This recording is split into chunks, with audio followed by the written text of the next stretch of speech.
Olá! Estamos de volta na temporada 2014 e nessa edição a gente traz para você um pouco do universo da produção de ovos e dicas para evitar uma doença que afeta cães de médio e grande porte. O De Olho nos Bichos está começando, não saia daí!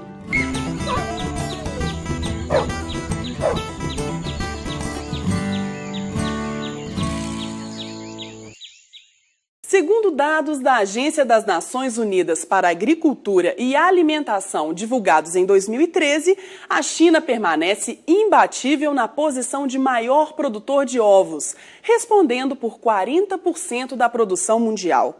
O Brasil, em sétimo lugar, produz apenas 3%. Essa posição contrasta com o número da produção de aves de corte, em que estamos em terceiro lugar. Para conhecer um pouco mais sobre a produção dos ovos, acompanhe a reportagem de Franco Malheiro. Ele é um dos alimentos mais consumidos e apreciados em todo o mundo e é essencial para uma alimentação saudável e nutritiva. Todo ano são produzidas cerca de 65 milhões de toneladas. A produção de ovos é uma área bastante importante dentro da avicultura e possui especificidades em relação aos frangos de corte, destinados para a produção de carne. Para a gente conseguir fazer um controle zootécnico efetivo da produção de ovos, a gente leva em consideração diversos fatores. Então a gente considera a mortalidade das aves, o quanto de ração elas comem, o quanto elas transformam isso, em produção e na taxa de postura. A taxa de postura nada mais é que a gente contar o número de ovos e comparar isso com o número de aves produzindo num determinado período. Linhagens específicas para poedeiras e linhagens específicas para frango de corte. As poedeiras, essa seleção genética que é feita, ela tem como principal objetivo aumentar a produtividade no que diz respeito à produção de ovos, a taxa de postura. Então a gente teria aves mais leves produzindo muitos ovos. De acordo com o último relatório da UBABEF, União Brasileira de Avicultura, o Brasil produz em média 32 bilhões de ovos por ano, sendo o estado de Minas Gerais o segundo maior produtor, ficando com 12% da produção nacional. Apesar do estado ter a segunda colocação em produção, é o maior exportador, tendo como principais destinos países do Oriente Médio e da África. Hoje a gente conta com uma produção em franca expansão de ovos no Brasil.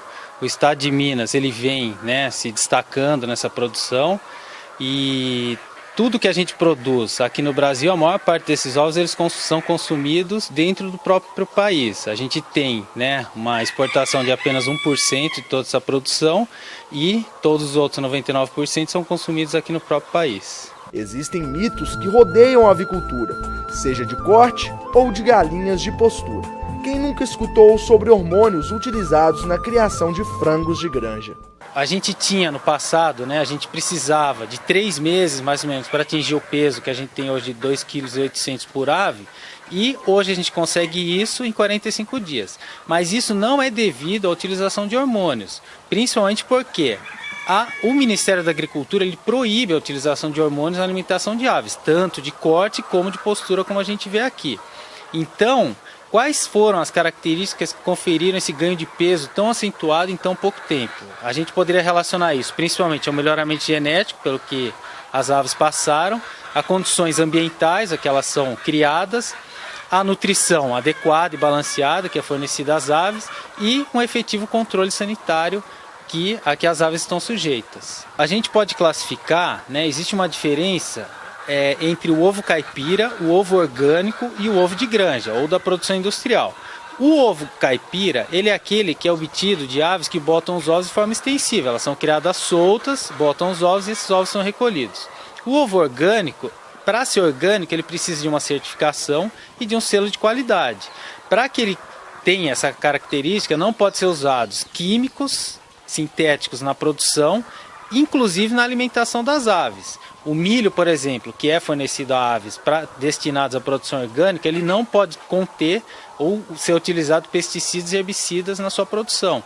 Então, todos os insumos utilizados nas aves não podem conter esses químicos. A gente pode considerar por que existe uma preferência pelo ovo caipira por muitos consumidores. O ovo caipira, como ele é coletado, né, e prontamente consumido, na maioria das vezes, ele tem características, né, organolépticas, visuais, que fazem com que o consumidor associe ele com maior qualidade. Por exemplo, o albúmen dele, ou a clara, vai ser mais denso, mais firme, e a gema, por muitas vezes, ela é mais amarelada, ela tem uma coloração mais intensa. Só que, na produção industrial de aves, os ovos que são produzidos, eles possuem a mesma qualidade. Não existe uma diferença nutricional entre o ovo caipira, ou orgânico, com o ovo de produção industrial, em granjas. Esses ovos, o que pode acontecer é um maior tempo de armazenamento. Durante esse tempo de armazenamento dos ovos até chegar ao consumidor final, podem acontecer, né, reações com enzimas e outras substâncias que fazem com que, por exemplo, o albúmen ele fique mais fluido. Então, quando a gente quebra o ovo, a gente vê que o albúmen se espalha mais. Mas, nutricionalmente, quando esses ovos são botados, eles têm as mesmas características, não existe diferença. Os ovos são selecionados para agradar o mercado. O tamanho dos ovos e a coloração da casca são algumas das características consideradas. Ovos com casca vermelha, por exemplo, têm a preferência dos consumidores. Os ovos, o tamanho dos ovos, eles vão depender de diversos fatores e podem estar relacionados principalmente com a idade da ave, né? Então, o mercado ele tem uma preferência por ovos maiores, né? Existe uma classificação que pode ser feita com relação ao peso ou tamanho do ovo, e nessa classificação a gente separa em diversas categorias de tamanho e disponibiliza para o consumidor final. E para isso, após a coleta, os ovos passam por uma seleção especial, antes de serem comercializados. A gente faz no crivo, né?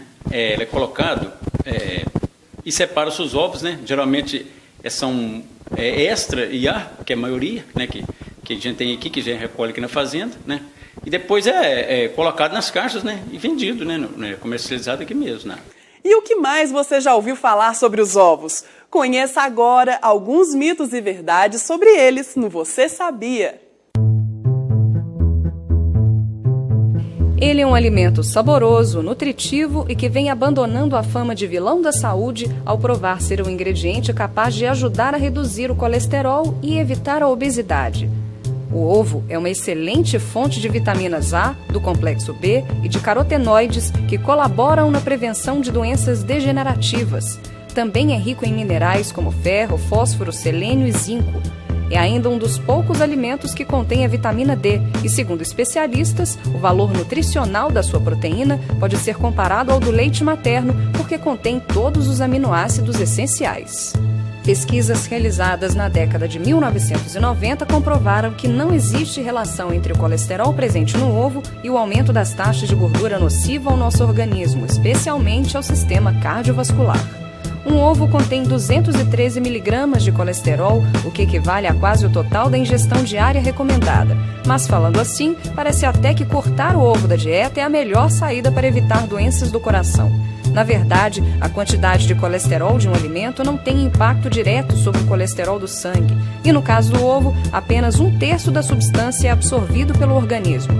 O consumo do ovo aumenta a quantidade do HDL, o chamado bom colesterol.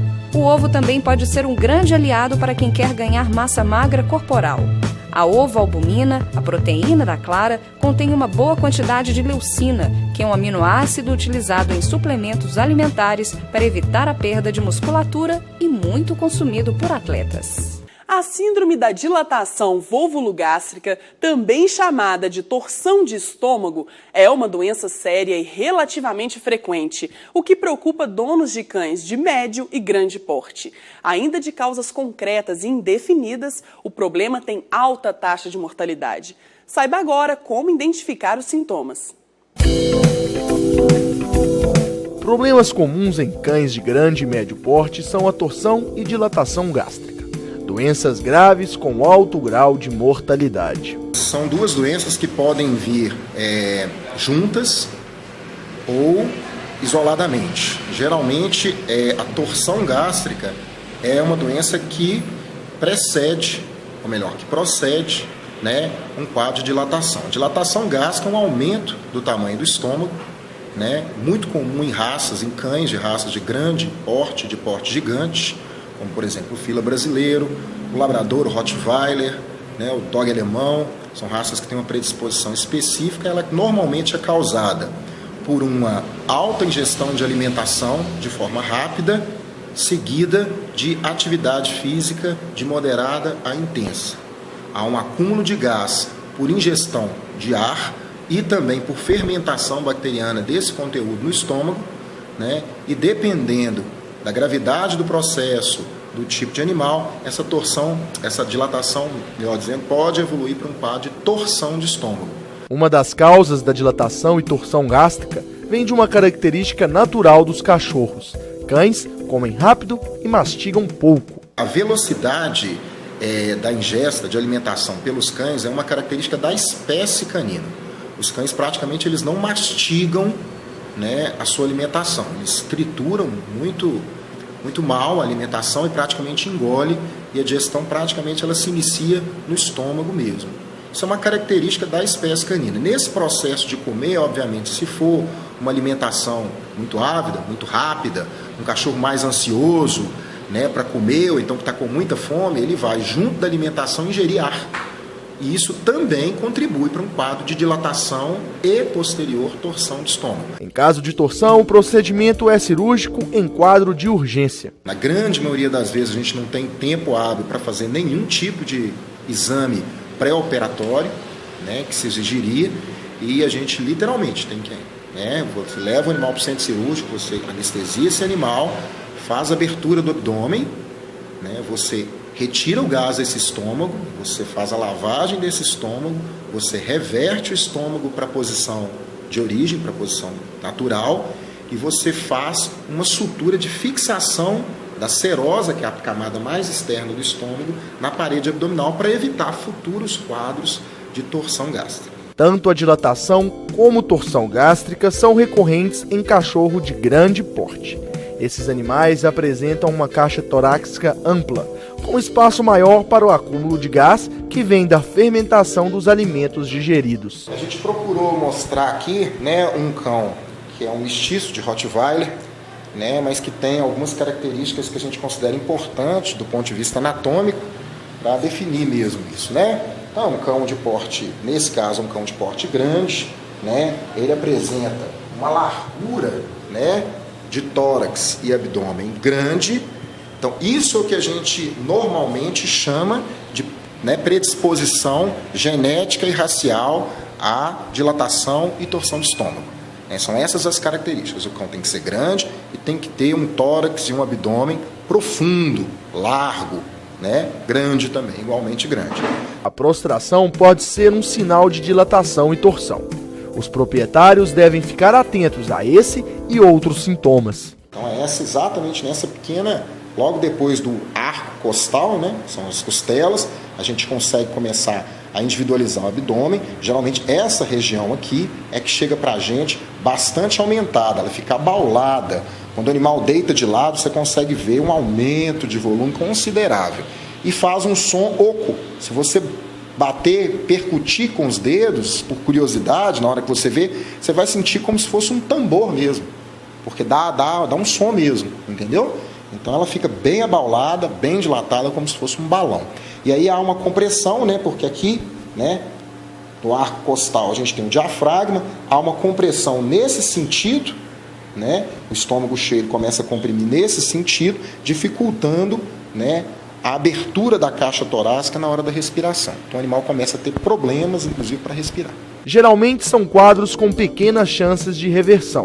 Então, a melhor opção é tomar alguns cuidados para evitar o problema. A gente normalmente aconselha a todo proprietário de cão de porte grande e gigante que fracione a alimentação desse animal, ao invés de dar uma refeição só, né, com a média de 800 gramas a 1 quilo, dependendo da qualidade da ração, que fracione isso em 3 refeições e sempre evitar qualquer tipo de atividade de moderada a intensa após a refeição.